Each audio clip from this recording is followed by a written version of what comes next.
It's time for Tensor Calculus. What's up everyone? I hope you guys are doing well and welcome to my channel. Today I'm here with a brand new video on Tensor Calculus for Beginners. My plan is to make a series of videos in which I would review Tensor Calculus for physics students while I keep the level of the content at an undergraduate level so that anybody who is beginner in learning Tensor Calculus could go watch my videos and learn immediately from. And for those who are more advanced, say graduate level, I would be making video series for that as well, and these two series would complement with each other, so watching for one and the other actually simultaneously could make module even better to understand it. So in this video I would basically be introducing the preliminary stuff that one needs to know before even starting Tensor Calculus. So what we will talk about: algebraic fields, we'll talk about a little bit of group theory, and we will also talk about vector spaces. So these three would be the content of this video. And next time I will be talking about linear operators and matrices, and with these two videos then you would basically have linear algebra in a nutshell, so that we are ready to start understanding what tensors are all about. So without further say, let's jump straight into the video.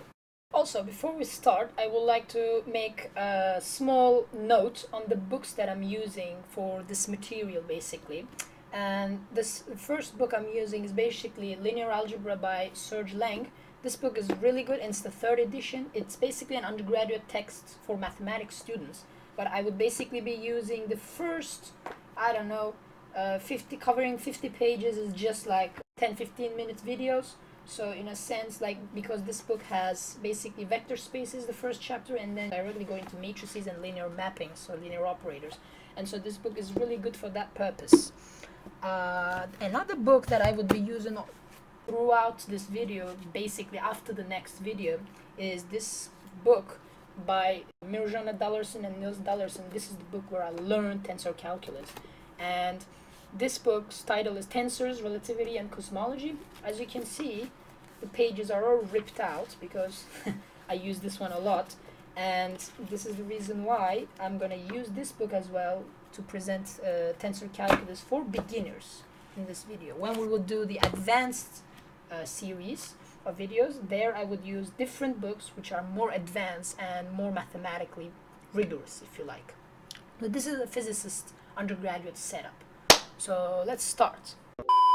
Okay, so we will first start by talking about what an algebraic field is, because that's basically where vector spaces starts all about. And so we will first start with algebraic fields. So these are mathematical objects. This should not be confused with vector fields. And because, as we will see later on, vector fields are a completely different set of objects. So we will start with a definition basically of a field. So a field, which is basically algebraic, is a set with a tuple. So we denote them like this: f plus and dot. So these are two binary operations. And what binary operation means is basically that you basically have like a Cartesian product mapping. So for example, this would be basically plus would be a mapping from f cross f into f, and the dot would basically be f cross f into f again, while because the product of two elements of the set f. So this is our set, and these are our binary operations, and these two basically, when you take the Cartesian product, is basically a mapping from the Cartesian product space of the two sets into the set itself. And they satisfy basically the following properties. So the first property is the thing that we call abelian group. So this the pair f plus is an abelian group. So what is basically an abelian group in a nutshell? It's basically A it satisfies the following. So if A and B are two elements of F, then A plus B is going to be B plus A. Now this, so for all A and B in F, then we also have the associativity rule plus C with parentheses like this. This is going to be A plus B plus C for all A, B, C in F. And we also have the fact that we have the neutral element, basically. This is how they call it. So it's A plus 0, so this is an element, and that is basically 0 plus A. This follows from the commutativity, so this is basically commutative. This is associative,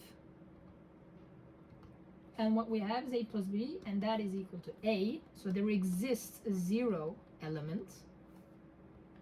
And there is another thing, which is the opposite, if you like, so it's minus A, and again with the same rule, that would be 0, so there exists an opposite element in F.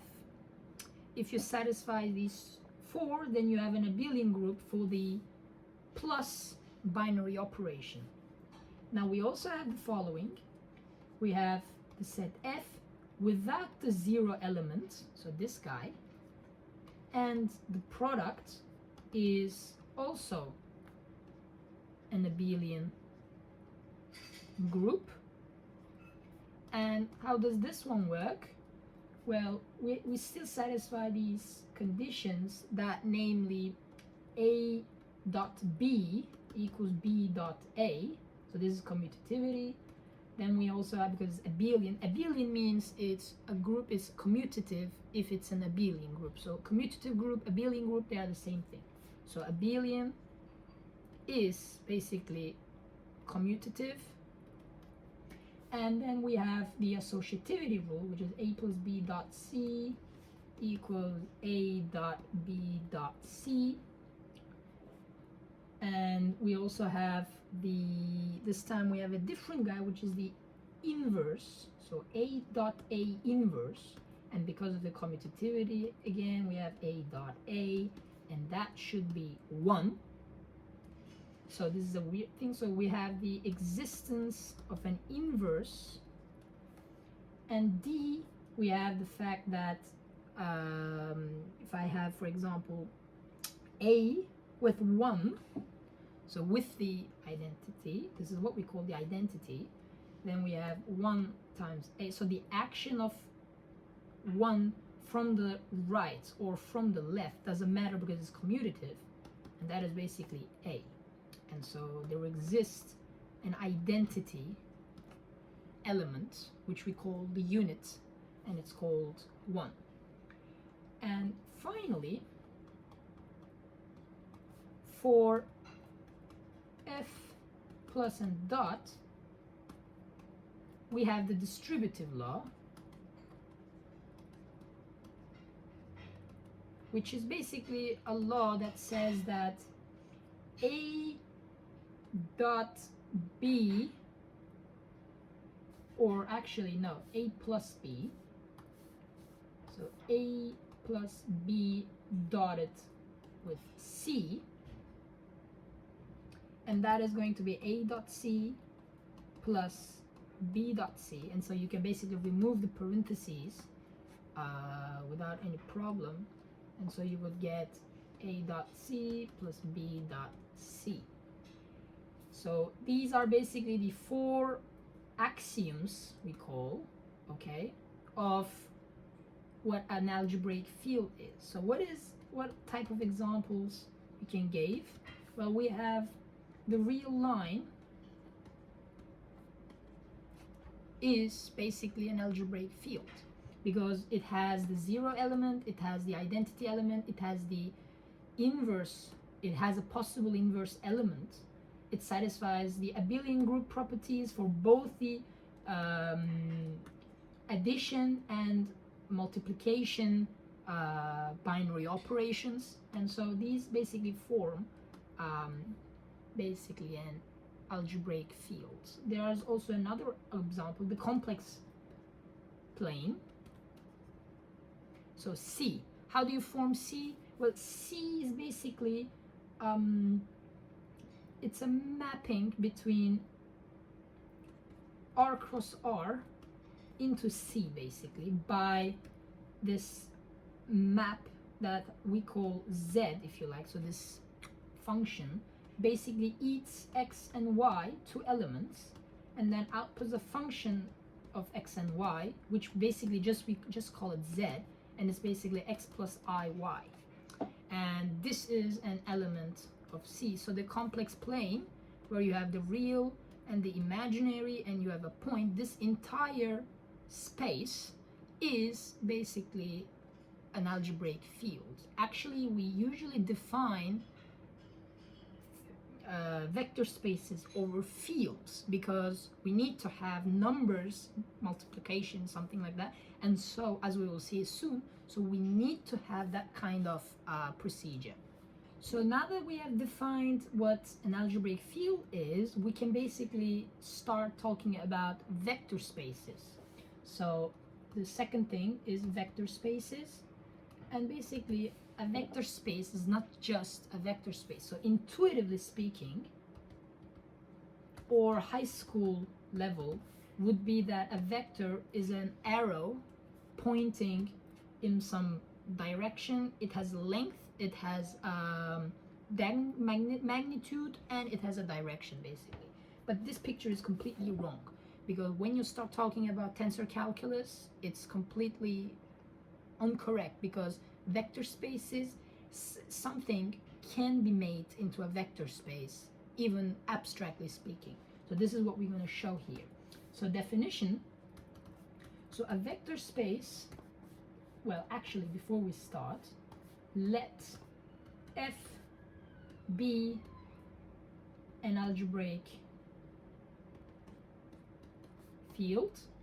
And once you have this, then we can define the F vector space, or basically the vector space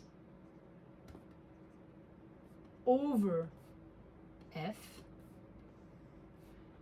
as the triple, basically, which is basically V. Now this weird circle plus and this circle dot, so these are two binary operations, different. So plus and dot are different from plus and dot because they live in different spaces. So why do we say that? Because the plus is basically a map from V cross V into V, and the circle dot is basically from F cross V into V. So if you compare those two with the previous case where we had plus only, so it was from F cross F into F, and we had dot, which was again F cross F into F. So as you can see, the spaces in which, the sets in which they are defined are completely different. So we have different mappings, and so we should call them with different letters, which is the reason why sometimes it's getting confusing, because we usually use the same notation for both of them, which is what we're going to do as we go along. But we are basically just emphasizing here the fact that plus and dot like this, they live in different spaces. So what's the properties? So these satisfy axioms.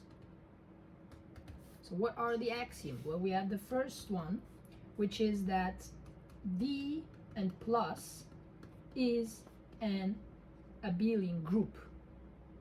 So associativity, commutativity, you have the zero, and you also have the, I think, the opposite element. So you have those four things.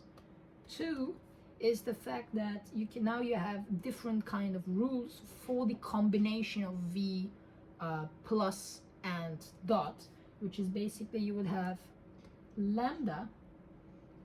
So these are like I'll say in a minute.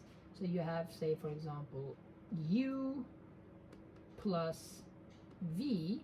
So U and V are vectors, are elements of the vector space, and lambdas are basically elements of the algebraic field, so they are called scalars. So these are called scalars, and these are called vectors.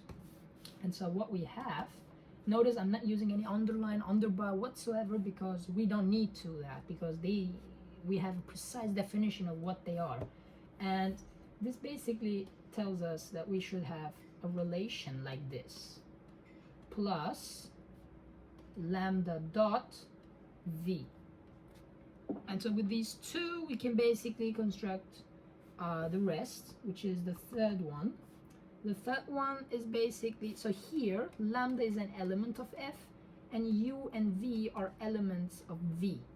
So they live in different spaces, so that's why the dots are different. Now you would say here, why are we not using the dots instead of this circle dot? Because this entire thing lives in a vector space. It doesn't only live in a field. This is a vector.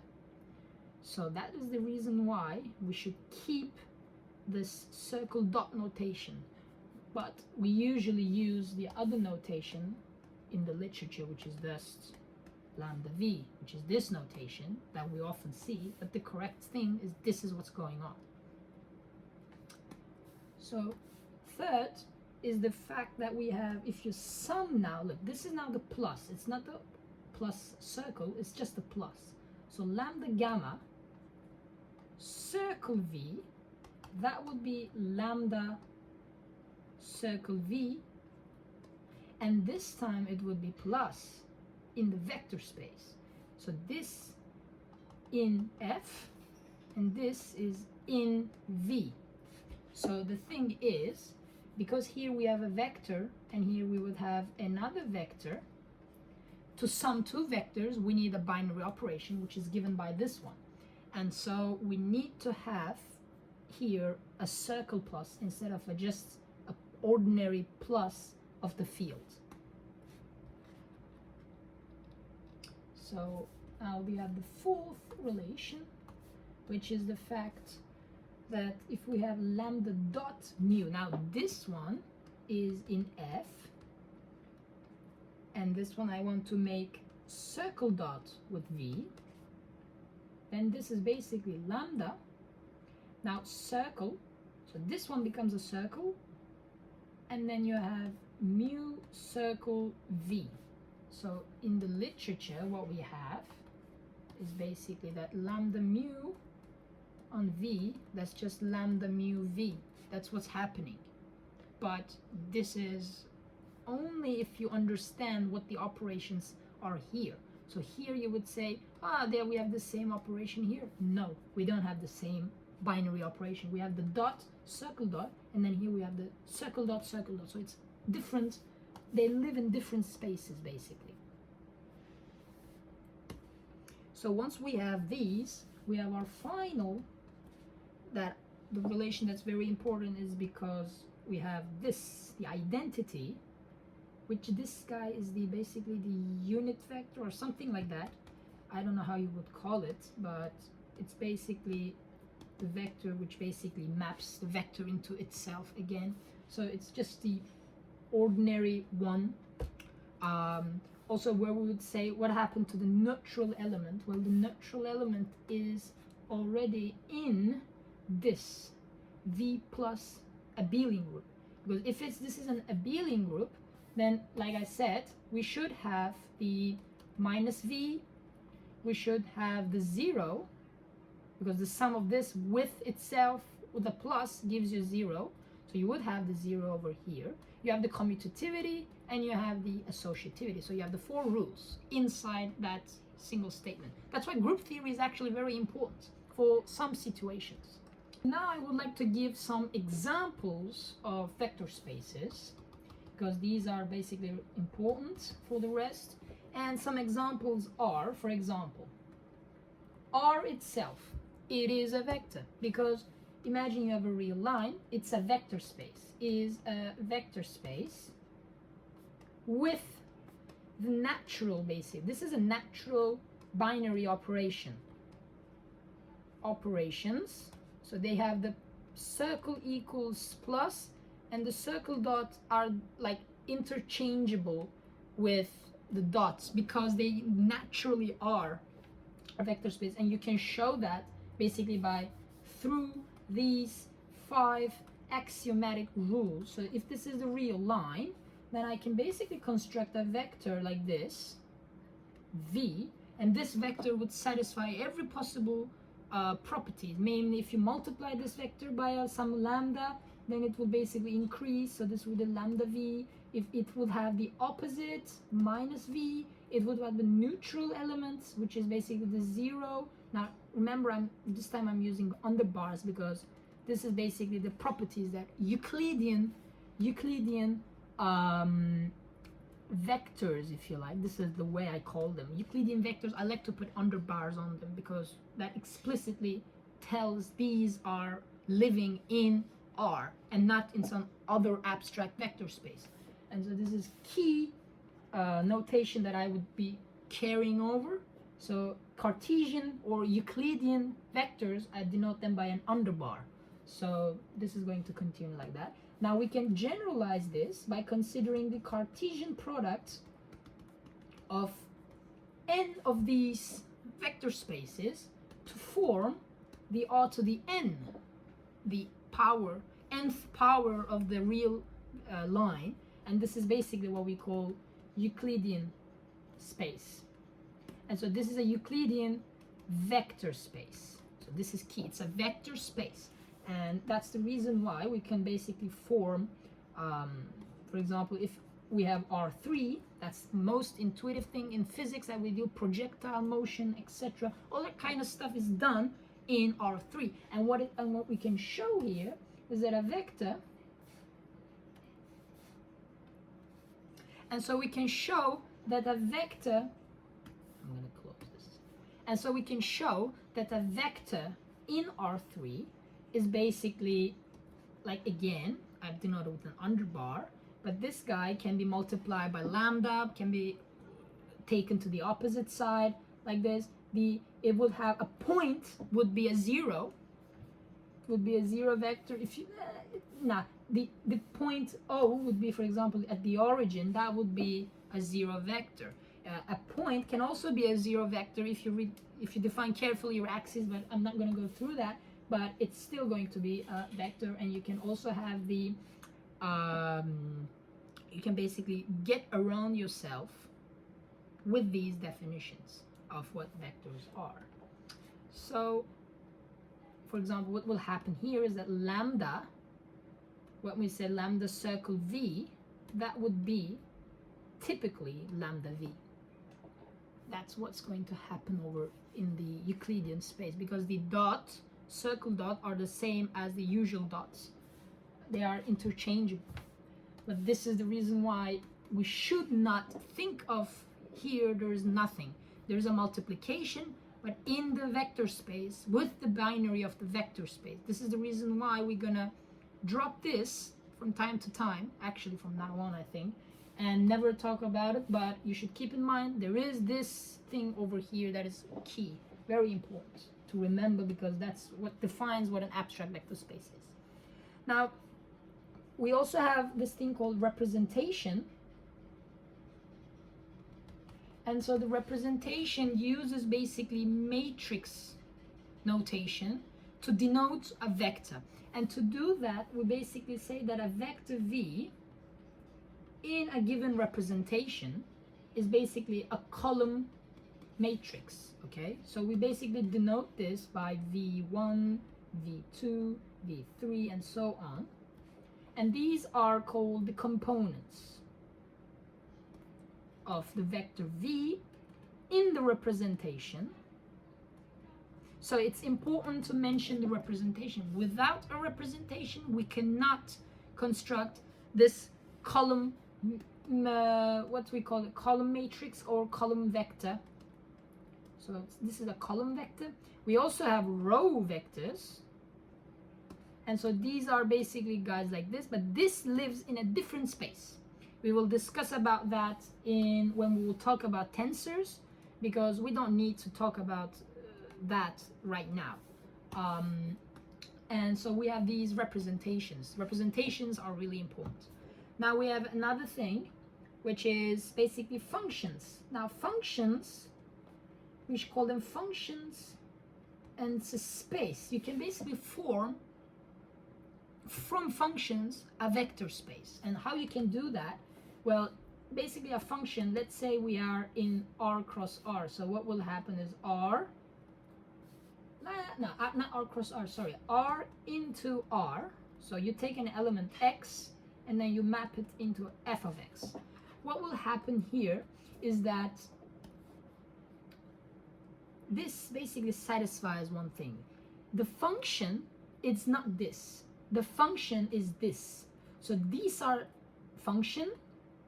These are the images, basically. If you like, these are the images, or it's the element in the target space. So this is basically what we call the domain space, and this is what we call the target space.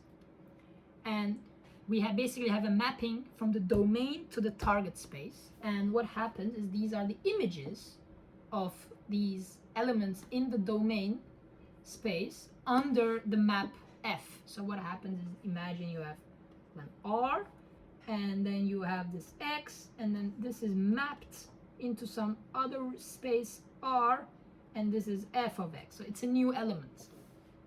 Very easy to understand this. And the thing is, once you have F, R, R, X, and F, you can basically form these two operations. Namely, if this is if you sum two functions, basically two maps, then this should be f of X plus g of X. Or, more abstractly speaking, if I multiply lambda f plus gamma g, so notice what's happening here. What's happening here is, here I have a vector space. This would become, you can make it into a vector space. So here the operation is basically a circle dot. This is a circle plus, and here we also have a circle dot, but we are not using that over here. And what will happen, this one would be lambda f of X plus gamma g of X. And so you have these operations in general, basically. So for lambda and gamma, basically elements of the real, so this is a field element, and f and g would be, you can basically call them curly f. So this is the vector space of functions. So we basically call this function space. And it's linear. You can make it into a vector space by requiring this. So this is the thing called linearity. And so from now on, once we have this, we will basically write the following notation.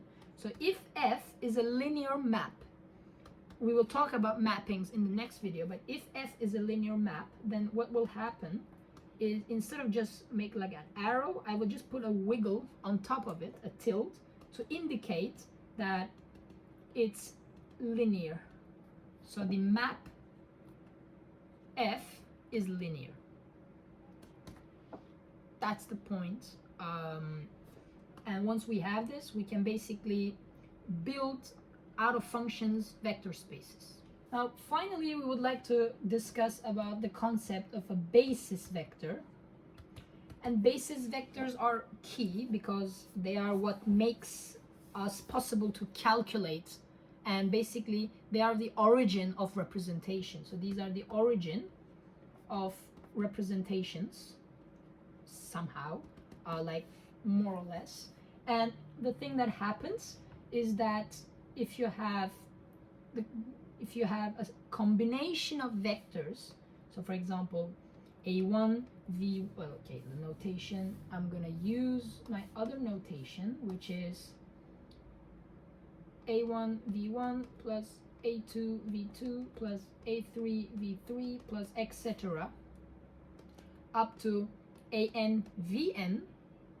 If this is a new vector u for alpha 1, alpha 2, all of them, alpha n being elements of some field, and v1, v2, vn being elements of a vector space, then what's happening here is that so from now on I can basically denote this entire thing as the sum over I of ai vi.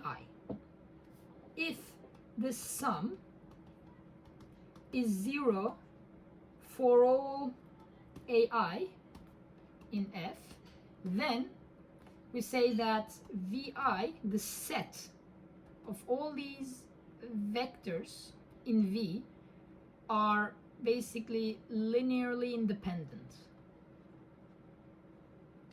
And because of that linear independence, we can form, and so it's for all, that's very important. If one of them is not 0, then it doesn't work. So if all of them are linearly independent, then these vectors are linearly independent, and then we can basically what we call generate the vector space V out of these VIs. And this is basically my notation for a set of elements, like the 0 when I use this one means the 0 element in the set. This means vi in V, so the set of all these vectors in V. And the point is of a basis is that we can, if such bases exist that generate or what we call span the entire vector space, then we can basically write any vector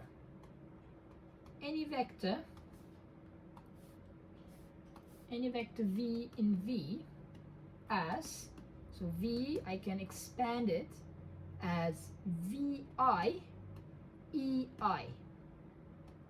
These are basically my linearly independent vectors, and these are called basis vectors. So if you provide a basis, then I can expand any vector in terms of these bases, and these are the components of V under EI, basically. And the point is that usually when, for example, in classical mechanics, what we have is we have the velocity VI, and so VI basically, this is what we're calculating actually. When we say the x component of velocity, the y component, the z component, this is what we're doing. We have a basis and we have expanded the vector, the velocity vector, along these x, y, z basis vectors, and then we basically can construct everything as like position, velocity, acceleration, force, angular momentum, everything you can imagine that is a vector quantity can be calculated using a basis. So bases are really important for calculational purposes. Mathematicians won't use a lot of bases in their calculations because they are on the abstract way of doing this stuff. We are physicists, we are doing more calculational, computational analysis, so it's important. And that's why we have to have that. We can basically, if these are given, then we can basically write these VIs in terms of these column vectors. And the one last thing is the fact that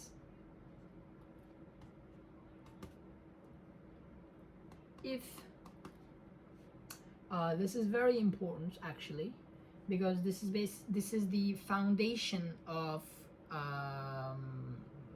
vector spaces and bases. When you can use bases, you need to have that the dimension of your vector space is basically finite, i.e. it must be less than infinity.